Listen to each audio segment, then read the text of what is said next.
Okay, Gedges are lending me the new Honda CB1000R. First notices is that they put a stubby little exhaust on it, so that'll be quite interesting. I have ridden a CB1000R a few times before in different guises, but it'd be interesting to take this latest one out for the sound as well as for the ride. So yeah, let's see how it goes. Well, with the visor down and running, the sound of the exhaust loses a bit.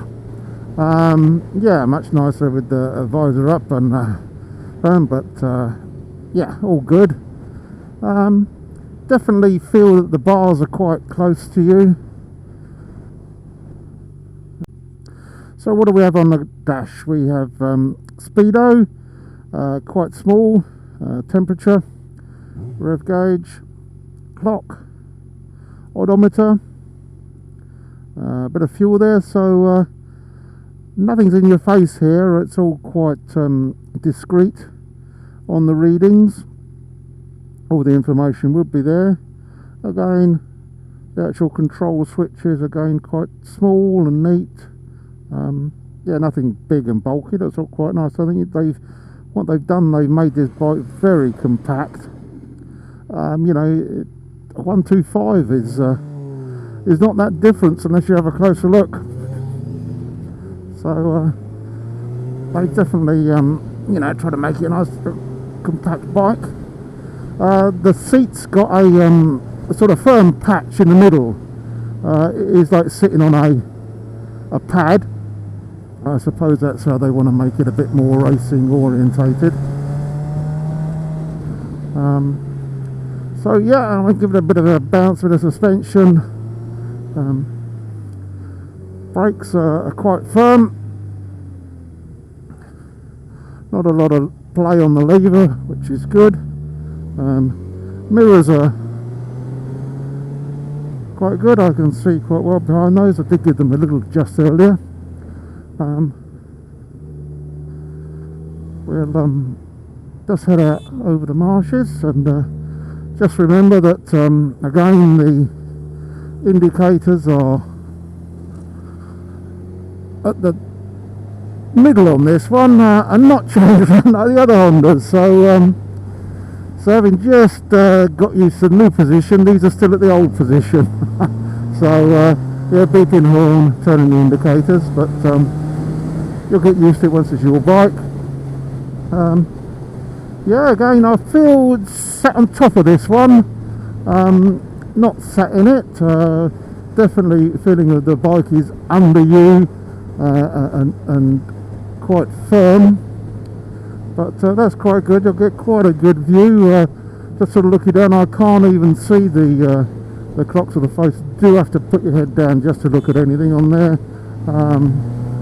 And as I noticed that I had the indicator on, ready to go there and press the button on the horn. So all we do, but yes, so quite a nice morning for a little ride. So we'll see how far we can go and have a bit of fun. Just to check out around the bends here. Yeah, the cyclists, so you've got to be a bit careful. It's you know, people are coming into town, so it might be quiet when I'm heading out this way, but all the traffic's coming the other way in. So yep, that's CB1000R. Well, the suspension is definitely firmer. I know people might call it more sporty, but it's firmer and more bouncy.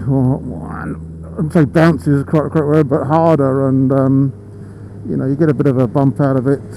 I suppose, you know, when you're on the track or something like that on a smooth road, you need a firm suspension to hold it on there. But the conditions of some of our roads, really, we could all be softened and smoothed a bit.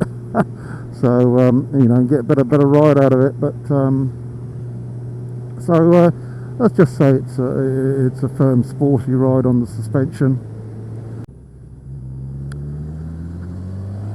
I am conscious of the pad on the seat. You can just sort of feel it. It's not got that plush seat, so you can feel the firmness of the pad.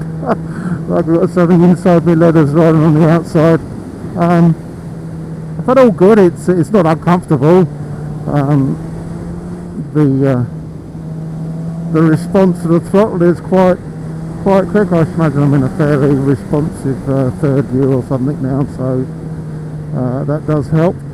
The brakes are firm, as we said before, and all ABS now, so no problem with any of that.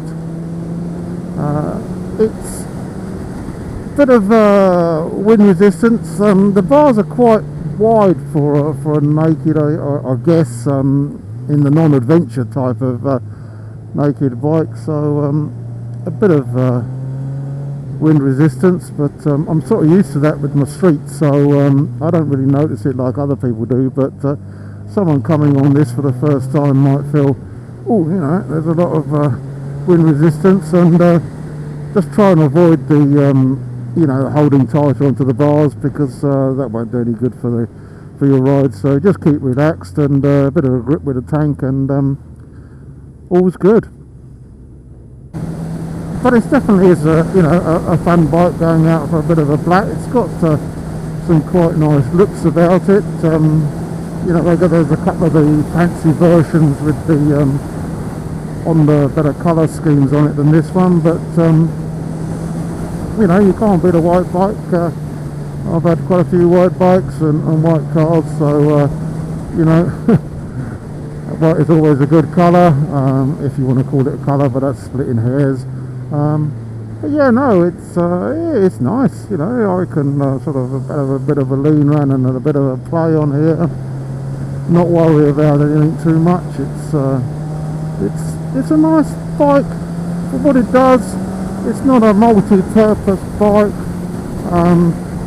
You know, I mean, some sort of naked bikes you can do lots on. This one, I wouldn't want to do a lot of high-speed touring stuff on it. But apart from that, a little black road lanes and a bit of fun, yeah, all good. No problem there whatsoever. I'm sure you can get a good deal from Gedges on one of these, no problem. So back to Gedges, make a little bit of noise. There